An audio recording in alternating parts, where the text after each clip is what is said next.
کرم ہے، اللہ تعالیٰ نے پاکستان کو بہت عزت عطا فرمائی ہے اور پاکستان آہستہ آہستہ دوبارہ ترقی کی منزلوں کی طرف گامزن ہے.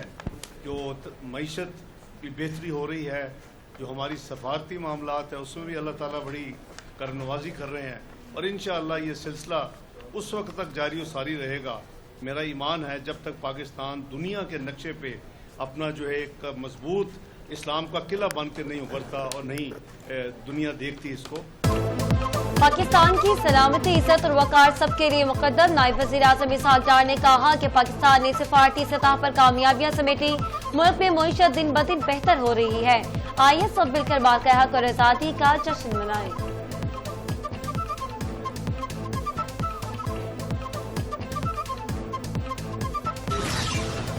آزادی کا جو جشن ہے وہ دوبالا ہو گیا ہے، کیونکہ نہ صرف یہ یوم آزادی کا جشن ہے بلکہ اس کے ساتھ ساتھ مارکہ حق کی فتح کا بھی الحمدللہ جشن ہے. پوری قوم اس کو منا رہی ہے اور اللہ تعالیٰ نے یہ جو نعمت ہمیں دی ہے کہ آزادی کا احساس اور آزاد فضاؤں میں سانس لینے کا احساس کہ جب دشمن کو مات ہوئی تو اس سے اللہ تعالیٰ کا بہت کرم ہوا ہے. اور میں سمجھتا ہوں کہ یہ جشن آزادی، یوم آزادی منفرد ہے اس حوالے سے.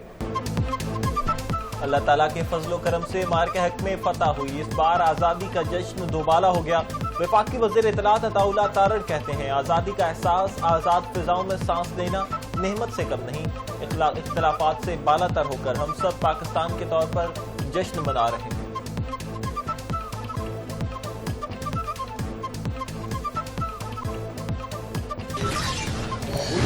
1947 سے اگر آج ہم اپنے ترقی کے سفر کا جائزہ لیں تو ہم نے بہت سارے شعبوں میں حیرت انگیز ترقی کی ہے. آج وہی ملک دنیا کی 7ویں ایٹمی طاقت ہے جس ملک کے اندر بائیسیکل بنانے کا کارخانہ نہیں تھا، آج وہ JF-17 تھنڈر جیسے جہاز بناتا ہے جو فضاؤں کو چیرتے ہیں. پاکستان نے بھارت کو ناکام کرنے کے لیے ہر حربہ استعمال کیا. الحمدللہ آج پاکستان دنیا کی 7ویں ایٹم طاقت ہے. وفاقی وزیر منصوبہ بندی حسن اقبال نے کہا کہ ہم نے محدود وسائل کے باوجود پاکستان نے تمام شعبے میں نمایاں ترقی کی ہے. سائیکل سے لے کر لڑاکر طیارے تک ہم بنا رہے ہیں.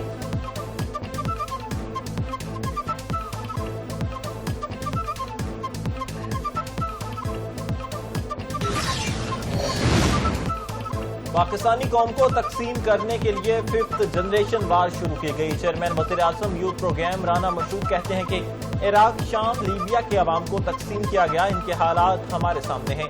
بنیاد المرصوص دنیا کو پیغام تھا کہ پاکستان اپنی سالمیت پر سمجھوتا نہیں کریں گے.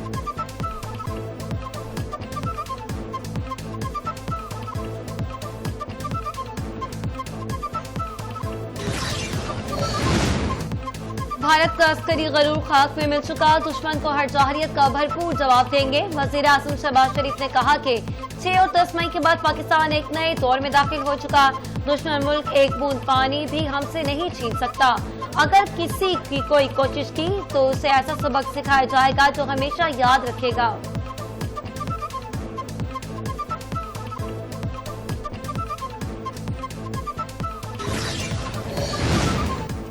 ہمارے بہادر سپوت قوم اور ہر خطرے کے درمیان آہنی دیوار بن کر کھڑے ہیں. وزیر اعلیٰ پنجاب مریم نواز کا ایکس پر پیغام. کہا بنیاد المرصوص اور مارکہ حق میں اللہ تعالیٰ نے ہمیں سرخرو کیا. شیر جوانوں نے دشمن کو دھول چٹائی، پوری قوم نے اتحاد کی مثال قائم کی.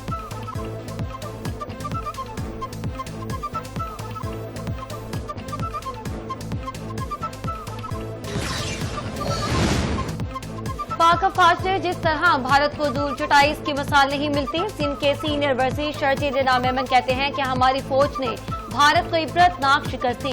بلاول بھٹو نے نریندر مودی جیسے دہشت گردوں کو دنیا بھر میں ایکسپوز کیا. بلاول بھٹو نے دنیا کو مودی کا اصل چہرہ دکھایا. پوری بھارتی عوام آج مودی پر تنقید کر رہی ہے. اختلافات ختم کر کے ہمیں قوم بن کر چیلنجز کا سامنا کرنا چاہیے.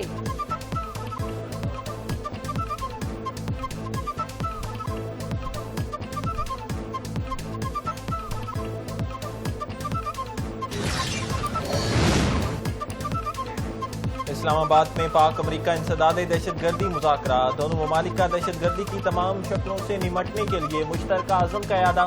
ترجمان کے مطابق مذاکرات میں BLA، داعش اور TTP سے راحت خطرات پر مؤثر حکمت عملی کی اپیل پر زور دیا گیا۔ امریکہ نے دہشت گرد تنظیموں پر قابو پانے کے لیے پاکستان کی کامیابیوں کو سراہا۔ پاکستان میں دہشت گردی کے واقعات انسانی جانوں کے نقصان پر تعزیت کا اظہار کیا۔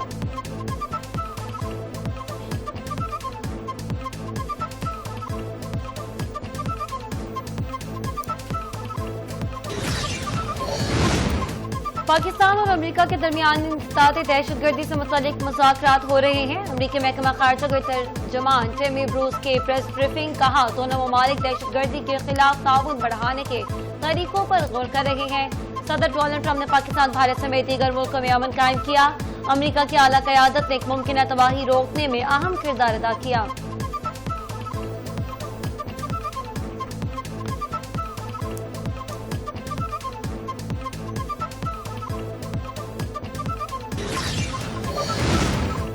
بھارت امریکہ کے ساتھ تجارتی مذاکرات میں مسلسل ہٹ دھرمی رکھا رہا ہے۔ امریکی وزیر خارجہ کی بھارت پر سخت تنقید، کہا سوئٹزرلینڈ اور بھارت سمیت کئی ممالک کے ساتھ تجارتی معاہدے ابھی مکمل ہونا باقی ہیں۔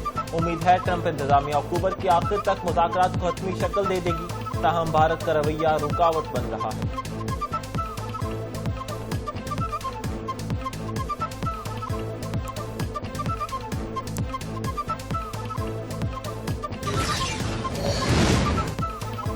مارکہ ہے کو یوم آزادی کی مناسبت سے خصوصی تقریبات کا آغاز آج سے ہوگا۔ خصوصی تقریب رات 8 بجے جناح اسٹیڈیم اسلام آباد میں منعقد ہوگی۔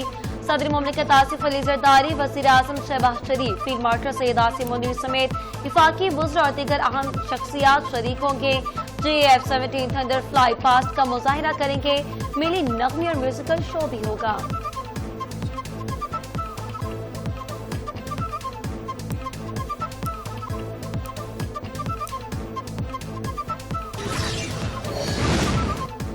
مارکہ حق جشن آزادی کی مناسبت سے خصوصی ٹرین کا افتتاح، سینئر صوبائی وزیر شرزیل میمن اور وزیر ثقافت ذوالفقار علی شاہ نے کیک کاٹا۔ کراچی سے تھر پاکر تک خصوصی تھر سفاری ٹرین روانہ کر دی گئی۔ ٹرین کو قومی پرچموں اور آزادی بینر سے سجایا گیا۔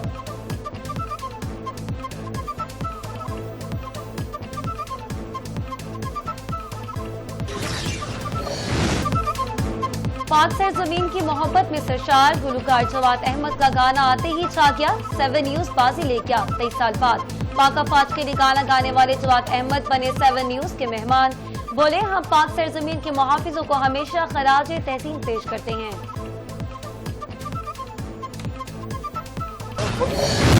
مارکہ حق جشن آزادی کی مناسبت سے شہر شہر تیاریاں، ہر طرف سبز ہلالی پرچموں کی بہار، پرچمی رنگوں میں ڈھلے کپڑے، بیجز، جھنڈیوں کے سٹال سج گئے۔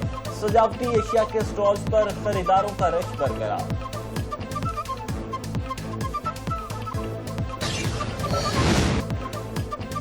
عظیم صوفی بزرگ حضرت داتا علی حجویری کی 982ویں عرس کے 3 روزہ تقریبات کا آغاز۔ نائب وزیر اعظم محمد اسحاق ڈار کے بطور مہمان خصوصی شرکت۔ ملک بھر میں زائرین کی آمد کا سلسلہ جاری، تقریبات 15 اگست تک جاری رہیں گی۔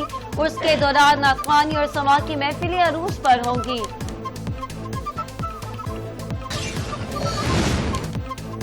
مونسون بارشوں کا 7واں سپیل آج سے شروع ہونے کی پیشگوئی۔ نیا سپیل زیادہ مضبوط بارشوں کا سلسلہ 31 اگست تک جاری رہنے کا امکان۔ PDMA نے اربن اور فلیش فلڈنگ سمیت لینڈ سلائڈنگ کا الرٹ جاری کر دیا۔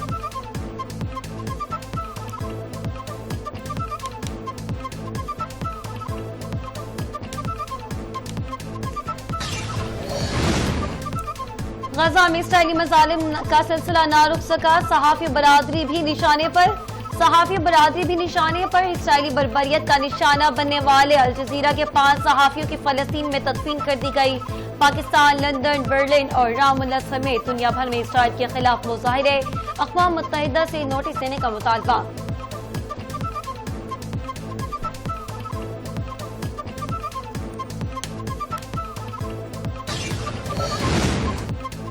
اور ویسٹ انڈیز کی 34 سال بعد پاکستان کو شکست، تیسرے ون ڈے میں ویسٹ انڈیز نے پاکستان کو 202 رن سے ہرا دیا۔ میزبان ٹیم نے 2-1 سے سیریز اپنے نام کر لی۔ پاکستان کی بیٹنگ بری طرح فلاپ رہی، 295 رنز کے تعاقب میں قومی ٹیم 92 رنز پر ہی ڈھیر ہو گئی۔